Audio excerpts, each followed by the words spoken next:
Ensuite, Jésus parcourut la Galilée. Il ne voulait pas séjourner en Judée, parce que les autorités juives voulaient le tuer. La fête juive des Huttes était pour bientôt. Alors les frères de Jésus lui dirent « Pars d'ici et va en Judée, afin que tes disciples voient aussi les œuvres que tu as faites. » On ne doit pas agir en se cachant des autres lorsqu'on désire être connu. Puisque tu fais de telles choses, fais en sorte que le monde entier le sache. Ses frères eux-mêmes ne croyaient pas en lui. Le moment n'est pas encore venu pour moi. Mais pour vous, chaque instant est le bon. Le monde ne peut vous haïr, mais moi, il me hait. Parce que je continue à dénoncer ses mauvaises actions.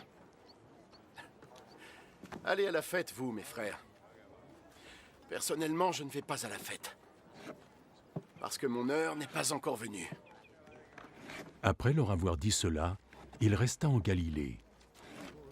Lorsque ses frères furent rendus à la fête, il y alla aussi, mais plutôt de façon secrète, car il ne voulait pas qu'on l'y voie. Les autorités juives le cherchaient pendant la fête et demandaient « Où est-il »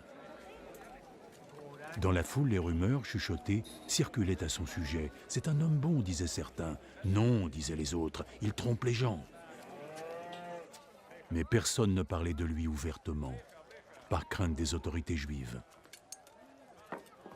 La fête était déjà à moitié passée quand Jésus se rendit au temple et commença à enseigner.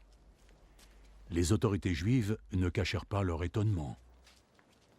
Comment cet homme peut en savoir autant sans jamais avoir étudié? Ce que j'enseigne ne vient pas de moi, c'est Dieu qui m'a envoyé cet enseignement. Quiconque veut se plier à la volonté de Dieu saura si ce que j'enseigne vient de Dieu, ou alors si je parle en mon propre nom. Celui qui parle en son propre nom a tendance à chercher la gloire pour lui-même, mais celui qui cherche la gloire de celui qui l'a envoyé est honnête. Et il n'y a rien de faux en lui. Moïse vous a bien donné la loi, n'est-ce pas? Pourtant, aucun de vous n'applique la loi. Pourquoi cherchez-vous à me tuer? Tu es possédé par un démon. Qui est-ce qui cherche à te tuer? J'ai accompli un miracle. Et vous en étiez tous étonnés. Moïse vous a ordonné de circoncire vos fils, bien que cette pratique ne vienne pas de Moïse, mais de vos ancêtres. Donc vous circoncisez un garçon le jour du sabbat. Si un garçon est circoncis le jour du sabbat afin de respecter la loi de Moïse, alors pourquoi êtes-vous en colère contre moi parce que j'ai entièrement guéri un homme le jour du sabbat?